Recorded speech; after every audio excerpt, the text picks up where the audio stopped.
तो आज की हम इस वीडियो में बात करने वाले हैं एक ऐसी मानवा के बारे में जो अभी 2026 में रिलीज़ हुई है और जिसका नाम है फॉगलैंड। तो चलिए कहानी को शुरू करते हैं। एपिसोड 1।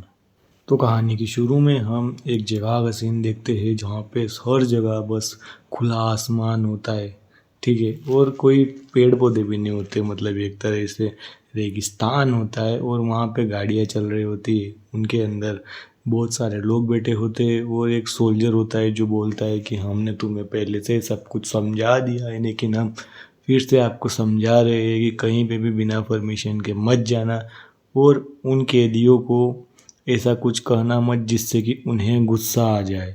वहाँ पे एक लड़की और बैठी होती है जो कि एक उसके सामने बैठा हुआ आदमी होता है, उसके साथ हाथ मिलाते हुए कहती है कि हाय, मेरा नाम लारा है और मैं एक साइंस टीचर हूँ। उसके सामने बैठा हुआ व्यक्ति बोलता है कितना इत्तेफाक की बात है, मेरा नाम डेंट कैंग है और मैं भी एक साइंस टीचर हूँ। उनके सामने दो व्यक्ति और बैठे होते हैं, वो भी टीचर ही होते हैं। वो बोलते हैं मेरा सब्जेक्ट इतना ज़्यादा पॉपुलर तो नहीं है, बट तुम्हें पता होना चाहिए कि मैं एथिक्स पढ़ाता हूँ। और उसके साथ वाले एक बोलता है हाँ, मैं म्यूज़िक टीचर हूँ। वैसे तुम्हें पता है कि पूरे सफ़र में हमने कहीं पे भी थोड़ी सी भी बात नहीं की थी। अभी हमने कुछ पल बिताए हैं हंसते हुए। क्या है बात तुम्हें पता है? वैसे किसी ने सोचा था कि हम यहाँ आएंगे, मतलब कोई इमेजिन कैसे कर सकता है कि हम इस जगह पे भी आएंगे जिसे वर्ल्ड का नर्क कहा जाता है, मतलब दुनिया का नर्क कहा जाता है। ये सबसे लार्जेस्ट प्रिजन है पूरी दुनिया का। वो लड़की बोलती है कि तुम ऐसी बातें करके हमें डराओ मत, वैसे यहाँ क्या ही कुछ हो जाएगा। ये गवर्नमेंट जो होती है पूरी दुनिया की, उनके अंडर में आने वाली जेल है ये, तो यहाँ पे क्या ही कुछ होगा। तो तुम कह रही हो कि यहाँ इंटरनेशनली मतलब सपोर्ट मिलता है इस प्रिजन को, इसलिए यहाँ पे कोई खतरा नहीं है। तुम्हें पता भी है कि फॉगलैंड आया कहाँ से था? 50 साल पहले एक मीटियोर पूरे रेगिस्तान के बीचों बीच क्रैश हुआ था और उसका असर 5 साल बाद दिखा, और उसी के कारण पूरी दुनिया के कंट्रीज एक साथ आके यहाँ पे एक प्रिजन बनाया है। इसके बात करने के बाद ये म्यूजिक टीचर बोलता है कि ओ कम ऑन, ये सब अफवाहें हैं जो ऑनलाइन इंटरनेट पे चलती है। किसी ने तो ये भी कहा था कि इस प्रिजन को एलियंस ने बनाया है और उसने सैटेलाइट की पिक्चर्स भी शेयर की थी।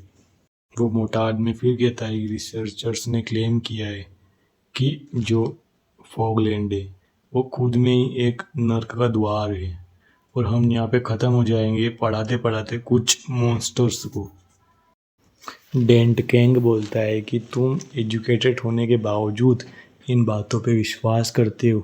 हमें यहाँ बस इसलिए लाया गया है क्योंकि यहाँ वो लोग हैं जिन्हें एजुकेशन के बारे में कुछ नहीं पता। हमें बस उन्हें एजुकेट करना है और कुछ नहीं, ठीक है? तो ज़्यादा ऐसे अफवाहें मत फैलाओ। फिर सोल्जर बोलता है कि 5 मिनट में फॉगलैंड आने वाला है। आई रिपीटेड, 5 मिनट में फॉगलैंड आने वाला है। सब के सब हैरान होते हैं कि भाई वो जगह आ गई है। जहाँ पे ये उतरते हैं और देखते हैं कि हर जगह बस धुआं ही धुआं है। वहाँ सोल्जर बोलता है कि तुम यहाँ पे कोई तरह की फिल्मिंग नहीं कर सकते और तुम कहीं पे जा नहीं सकते हो, बाउंड्री के पार नहीं जा सकते, और यहाँ पे हर जगह फॉग है, तुम किसी को भी एकदम प्रॉपरली नहीं देख सकते हो, ठीक है? और जब हम तुम्हें क्लासरूम में ले जाए तो हम जो कहे वही तुम्हें मानना है, वही तुम्हारी सेफ्टी के लिए होगा, ठीक है? ऐसा कुछ वो बोलता है। मिस्टर केंग बोलता है कि क्या ये हमें डरा रहे हैं? उसके बाद वो जाने लगते हैं और केंग मन में सोचता है कि कोई बात नहीं, ये सारे लोग इंसान ही तो है और मैं भी इंसान ही हूँ, सब कुछ ठीक ही होगा। फिर वो क्लास में जाता है, वहाँ पे वो देखता है कि ये क्या, ये तो हद से भी ज़्यादा हो गया, मतलब एक मैं क्लास ऐसे लूँगा? फिर उसके बाद वो बोलता है कि हेलो, मैं ऐसे कैसे क्लास ले सकता हूँ, जहाँ पे तो ग्लास है और वो स्टूडेंट लोग जिसे मैं पढ़ाने वाला हूँ वो वाइट बोर्ड को देख भी नहीं पाएंगे, मैं इसे कैसे कर सकता हूँ?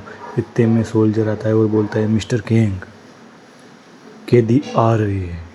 फिर वो एकदम मतलब अटेंड स्टैंड हो जाता है और देखने लगता है दरवाजे की तरफ और दरवाज़ा खुलता है और वहाँ से निकलते हैं मॉन्स्टर्स जैसे दिखने वाले कैदी।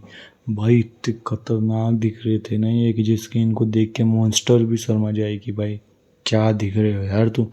इनको देख के भाई केंग की गांड फट जाती है भाई। वो देखता है कि क्या ये इंसान भी है। और दो देखता है वो, जिन एक के मतलब कुछ लगा हुआ होता है सिर के वहाँ, जिससे कि वो नीचे नहीं देख सकता, अपनी गर्दन को मूव नहीं कर सकता।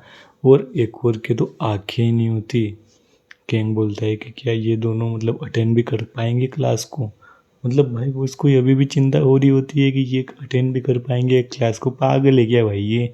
वो खुद को शांत करता है, कोई ना कोई ना कोई ना, ये इंसान ही है, ये मेरे जैसे ही है। फिर उसके बाद केंग बोलता है कि हेलो, मेरा नाम है केंग, डेंट केंग, और मैं तुम्हारे साइंस का टीचर हूँ। वैसे म्यूज़िक और आर्ट्स जैसे मज़ेदार सब्जेक्ट थे, लेकिन मुझे पता चला कि साइंस की बहुत ज़्यादा डिमांड है, इसलिए मैंने साइंस सब्जेक्ट लिया है। एक बात बताऊँ, साइंस का यूज़ करके तुम रॉकेट बना के यहाँ से फुर भी हो सकते हो है ना। लेकिन हम रॉकेट की बात को दूर रखते हुए आज हम सीखेंगे कि नेचर के साथ कैसे जिया जाए। तुम्हें तुम्हारी टेबल के पास एक दिख रहा होगा जहाँ पे एक शकरकंद स्वीट पोटैटो पड़ा है, ठीक है। उसके बारे में आज हम बात करने वाले हैं कि कैसे थोड़ी सी मेहनत, थोड़ा सा पानी से और थोड़ी सी देखभाल से एक पोटैटो कैसे उगता है, ये ठीक है। और तुम मतलब कि तुम में इतनी ज़्यादा पोटेंशियल है, मुझे पता है कि तुम्हें अच्छी तरह से नॉलेज नहीं मिली है, लेकिन तुम में पोटेंशियल है, इसलिए तुम इस स्वीट पोटैटो की तरह हो। इतने में केंग देखता है कि एक स्वीट पोटैटो की तरह दिखने वाला एक मॉन्स्टर सा कैदी उसके पास आता है और बोलता है, तो साले हरामजादे, क्या तू मुझे स्वीट पोटैटो बोल रहा है? क्या तू मेरा मजाक उड़ा रहा है? इतने में डेंट बोलता है, नहीं नहीं नहीं, मैं मेरा ऐसा मतलब नहीं था कि मैं तुम्हारा मजाक उड़ाऊँ, मैं तो बस तुम्हारी पोटेंशियल को दिखाना चाहता था, तुम्हें बताना चाहता था कि तुम में कितनी ऊर्जा है जिससे कि तुम खुद को विकसित कर सकते हो, ऐसा कुछ, ठीक है। और वो इतने में देखता है कि बहुत सारे कैदी स्वीट पोटैटो को खा रहे होते हैं। वो डेंट बोलता है कि नहीं, मेरे पास हर एक के लिए बस एक ही है, अगर तुम उसे खा लोगे तो मैं तुम्हें पढ़ाऊँगा कैसे। और इतने में एक और कैदी बोलता है कि इन सारी बकवासों को बंद करो और हमें ये सिखाओ कि फॉग कैसे बनाते हैं, ठीक है। तो डेंट बोलता है कि क्या फॉग? हाँ फॉग, हाँ हमारे आसमान में बहुत सारी फॉग है, ऐसा वैसा, ठीक है। तो वो कैदी बोलता है कि बकवास बंद कर, तू एक साइंटिस्ट है ना, तुझे तो पता ही होगा कि फॉग होती क्या है। इतने में डेंट बोलता है कि नहीं, टेक्निकली मैं साइंटिस्ट नहीं हूँ, मैं साइंस टीचर हूँ, ठीक है। और क्या तुम मेरे साथ मजाक कर रहे हो? जो मैंने रॉकेट वाली मजाक की थी तुम्हारे साथ, वो ऐसे ही इतने में भाई वो कैदी ना उसके पास आके एकदम तबीयत से अपना सिर उस ग्लास पे मारता है और बोलता है कि क्या मैं तेरे साथ मतलब क्या मजाक करने आया हूँ क्या? और मेरा लुक कैसा दिख रहा है जरा बताना तो मुझे। इतने में केंग जो होता है वो चिल्लाने लगता है, सिक्योरिटी, ये बंदा कांच को तोड़ने की कोशिश कर रहा है। इतने में गेट खुलता है और बहुत सारे सोल्जर्स अंदर आते हैं। और उसके बाद वो उसको बोलते हैं केंग को कि पेशेंसफुली एक जगह बैठ जाओ जब तक कि सारे कैदी ख़त्म नहीं हो जाते। केंग बोलता है, क्या सारे कैदी ख़त्म नहीं हो जाते? हाँ, हम उन सबको मारने वाले हैं।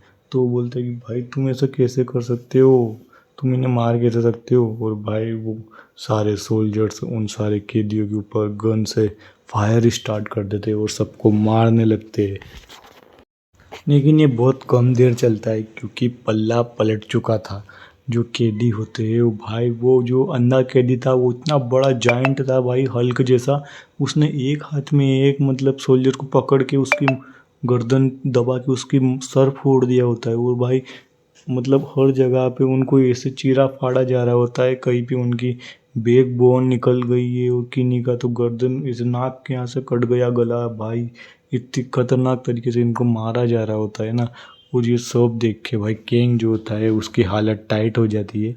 और वो एक कैदी को जो कि कुछ नहीं कर रहा होता है, बस चुपचाप अपनी सीट पे बैठा हुआ होता है, उसको देखते देखते बेहोश हो जाता है। और लास्ट में हमें उसी कैदी का फेस दिखाया जाता है और ये चैप्टर एंड हो जाता है।